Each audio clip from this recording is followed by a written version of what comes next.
Bismillahirrahmanirrahim. Kalau bukan karena cinta, kalau bukan karena belajar, mungkin kita semua tidak dapat berkumpul pada hari yang sangat bisa sharing bersama Bapak Ibu guru hebat sekalian.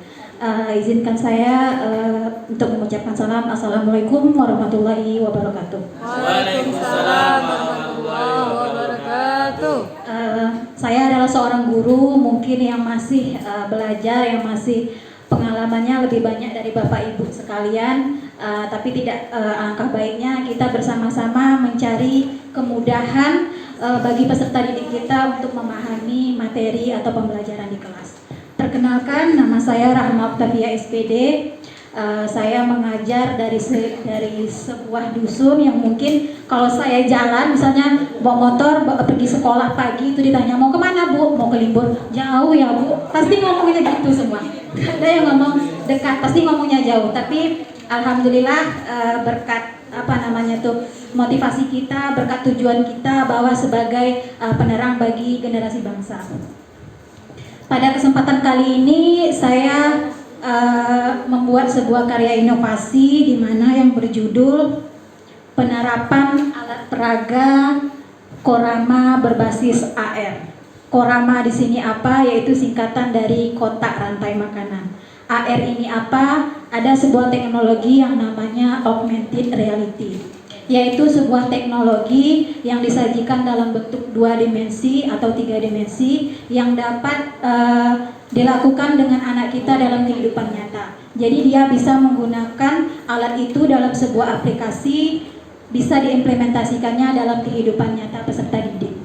Kemudian saya lanjut apa latar belakang saya untuk mengangkat permasalahan ini. Pertama yaitu intensitas penggunaan alat peraga, di mana rantai makanan ini adalah materi IPA. Seperti mana kita ketahui bahwa IPA ini sangat memerlukan alat peraga atau media dalam menjelaskan pembelajaran, di mana pada dasarnya itu seperti mana teori Piaget bahwa anak kelas SD itu sangat suka dengan hal-hal yang bisa diotak-atik, sangat suka dengan hal-hal yang bisa diamati, sangat suka dengan hal-hal yang bisa dipegangnya, bukan hanya diamati. Dari kita masuk kelas saja kalau kita sudah membawa alat yang aneh, mereka udah bertanya, apa itu Bu? Apa ini Bu? Jadi sebelum kita menjelaskan pembelajaran saja mereka sudah tertarik.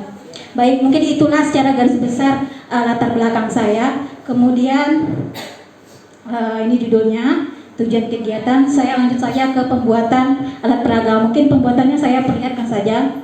Di mana di sini semua kotak itu ada pintunya. Bisa dibuka semua pintu. Sebenarnya ini Bu, alat peraga saya ini gabungan antara teknologi dan alat peraga. Teknologinya apa? Di sini saya menyajikan papan QR, bilik QR. Makanya tadi saya taruh di bawah supaya nampak. Ya, ada bilik QR. Nanti ini anak harus mendownload aplikasi. Jadi saya membuat objek nyata melalui QR ini Bu. Jadi QR ini nanti di-scan sama anak. Dalam ini anak menemukan pemahaman materi.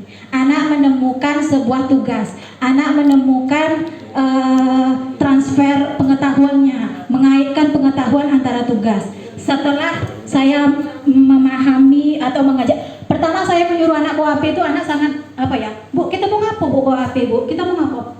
Kita suruh bawa HP aja mereka sudah sangat ingin tahu. Kemudian setelah saya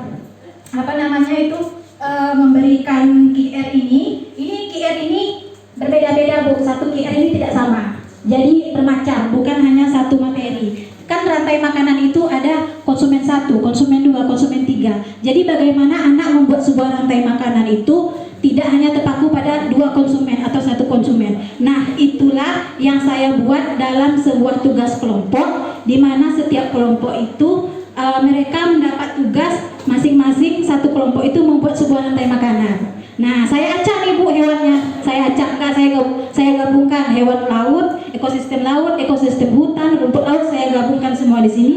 Saya beri waktu 5 menit, mereka berebutan semua untuk menyucuk-nyucuknya ini Bu, berebutan semua. Setelah mereka selesai 5 menit mengerjakan tugas yang saya berikan, saya minta untuk anak mendemonstrasikan. Nah, di situ juga anak juga bisa belajar berbicara. Kenapa alasannya dia produsennya mengambil fitoplankton misalnya. Mana yang konsumen 1, mana konsumen 2, mana yang pengurainya. Nah, dari situ saya menyimpulkan ada dua ciri khas dari alat peraga saya. Pertama, saya memadukan teknologi, dan kedua, saya memadukan alat peraga yang bisa diotak-atik anak. Untuk kelebihan dan kekurangan ada di best practice saya.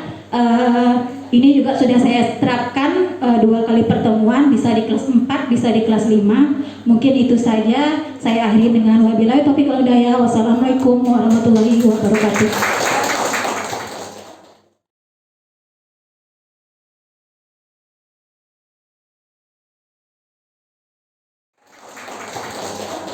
Hasil reality tadi Bu, anak men-scan, setelah men-scan dia itu bisa di zoomnya, bisa diperbesar, bisa diklik, bisa di papan informasi, ada berbagai macam. Jadi aplikasi ini sebenarnya sangat memudahkan kita.